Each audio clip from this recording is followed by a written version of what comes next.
माँ पर लिखी हुई कई सारी कहानियों की तरह ये छोटी सी कहानी जिसका शीर्षक है माँ की आखिरी खत, यह कहानी आपको भावुक कर देगी। इस कहानी में यह बताया गया है कि एक माँ अपने बेटे को बहुत प्यार कर रही है। उसके जन्मदिन पर उसका पसंदीदा खीर बना के रखती है, लेकिन उसके बेटे और उसके बहू बाहर से डिनर करके आ जाते हैं और माँ घर पे बेसब्री से उन लोगों का इंतजार करती रह जाती है। इस कहानी में आगे क्या होता है, आइए जानते हैं कहानी के माध्यम से। यदि आप अपनी माँ से नाराज भी हो ना, तो ये कहानी पढ़ने या सुनने के बाद उनसे कभी नाराज नहीं रह पाओगे।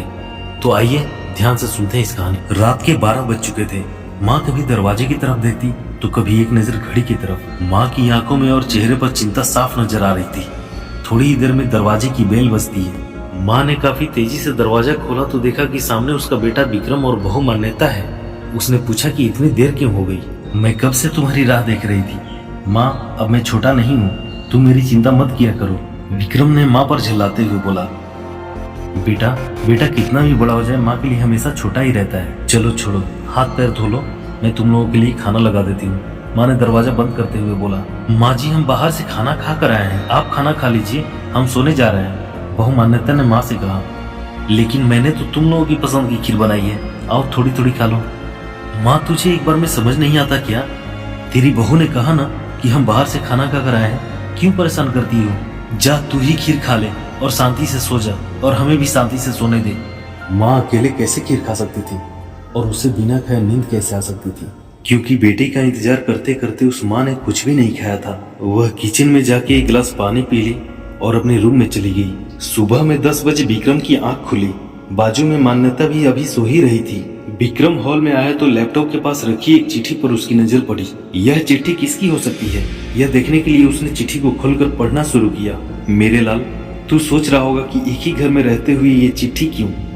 मैं तुम्हें बोलकर भी ये बात बता सकती थी। हाँ, बता तो जरूर सकती थी, अगर तू मेरी बातें सुनना चाहता तो।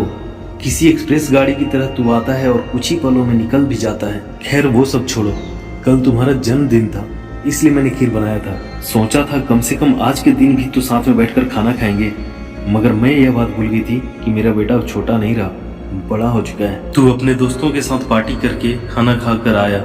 चलो, मुझे इस बात से खुशी ही हुई। मेरी दवाइयाँ खत्म हो चुकी हैं। मैंने कुछ दिन पहले तुमको एक दवा की चिट्ठी दी थी, अगर वक्त मिले तो वह दवाइयाँ मुझे ला कर दे देना, मुझे थोड़ी राहत मिल जाएगी। तब जाके विक्रम को याद आया कि 4-5 दिन पहले माँ ने उसे एक चिट्ठी भी दी थी। उसने अपने ऑफिस के बैग में जाकर उस चिट्ठी को ढूंढा और उसे खोल कर देखा। उस चिट्ठी में ये लिखा था, मुझे ऐसी दवा दो जिससे मैं अपने बेटे को भुला सकूं। अब विक्रम को रियलाइज हुआ कि मुझसे बहुत बड़ी गलती हो गई है और उसकी आंखें भर आई। वह तुरंत अपने माँ के कमरे की तरफ दौड़ा। सबसे पहले उठ जाने वाली माँ आज क्यों नहीं उठी थी, यह देखकर उसे आश्चर्य हुआ। उसने माँ को उठाने की बहुत कोशिश की, लेकिन माँ नहीं उठी क्योंकि वो गहरे नींद में जा चुकी थी। विक्रम के पास फुट फुट कर रोने के अलावा और कोई चारा ही नहीं बचा। दोस्तों, यह कहने की जरूरत नहीं है कि माँ बाप जीवन में कितने मूल्यवान हैं। उनके रहते हुए ही उनकी सेवा करो, उनसे प्यार करो। वह चले जाएंगे ना तो कुछ नहीं कर पाओगे, बस अफसोस रह जाएगा। दोस्तों, इस कहानी में अंत तक बने रहने के लिए धन्यवाद। दोस्तों, ये आप लोगों को कहानी कैसी लगी हमें कमेंट के माध्यम से जरूर बताएं। और भी ऐसी कहानियां पढ़ने, सुनने या देखने के लिए इस चैनल को सब्सक्राइब कर लें, ताकि आने वाले मेरे हर वीडियो का नोटिफिकेशन आप लोगों को मिलता रहे। धन्यवाद।